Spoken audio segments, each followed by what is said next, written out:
Montenegro is a side of Europe where we never went to. There are literally no bike races, so we never had really a chance to see this part of the world. I just want to go somewhere riding the bike without putting my number on my back and trying to race and trying to win the race. It doesn't matter where it would take us. I knew about Montenegro that it's a pretty scenic destination. I would never expect that it will be such a good destination for bike riding. When Martin told me, my first question was like, what are we going to do there? I didn't really know much about Montenegro before. I planned the trip to cover most of the country in 3 days. We just wanted to experience the place from the best possible way, what we think, and it's from bike.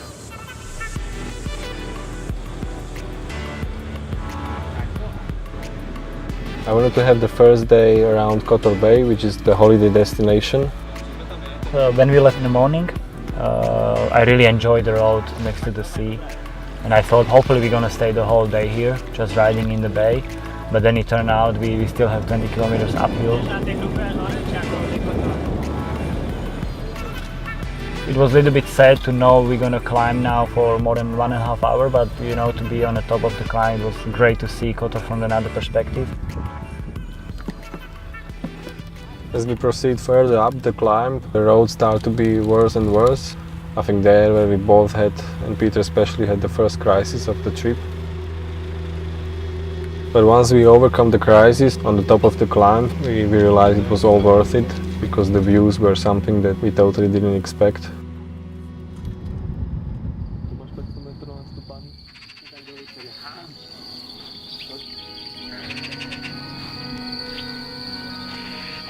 The second day was something completely different. We started at a Mariti near a dam. It was this really empty, scenic road where you had the dam on your right, really dark tunnels after each other. The road was empty, there was no cars, there were no tourists, there was no one, there was only us and the crew. I still don't understand how the people could not discover this place before.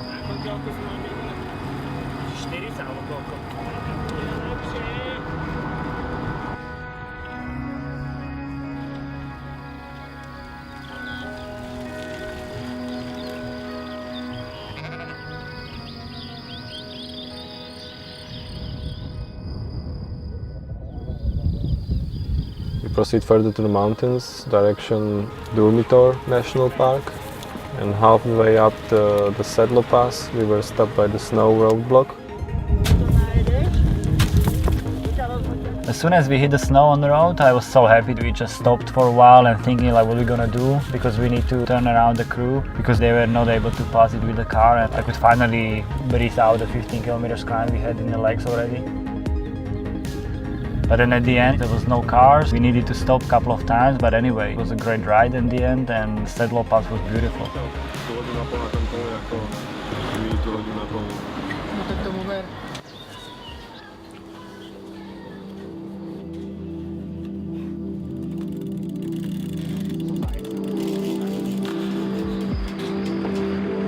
Peter just couldn't care less where he rides every day. He just wanted to have fun on his bike and enjoy this as much as possible.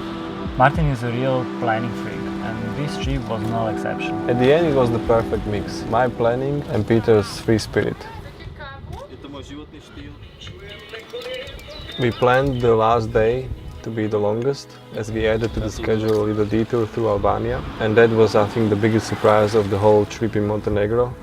As soon as we crossed Albanian border, the road just disappeared. Felt like, okay, so when we need to ride in these 80 kilometers, we're not gonna have enough tubes. After the first short piece of gravel road in Albania, we hit a really beautiful and smooth new road, which must have been built just recently. Afterwards, there was really long downhill with spectacular road and curves and views. I knew there is this mythical climb of Grabon coming, which is really quite a destination for the most adventurous motorbikers. Short before we start to climb, we just got some rain, and the whole Albania detour just got a little bit more epic as it was before.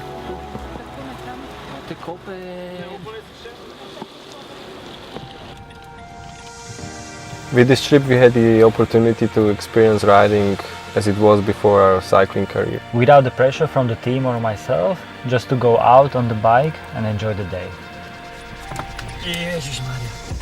We know it will be hard to match the adventures and experiences we had in Montenegro, but at the same time we are really looking forward to keep on exploring new destinations and new places on our bikes.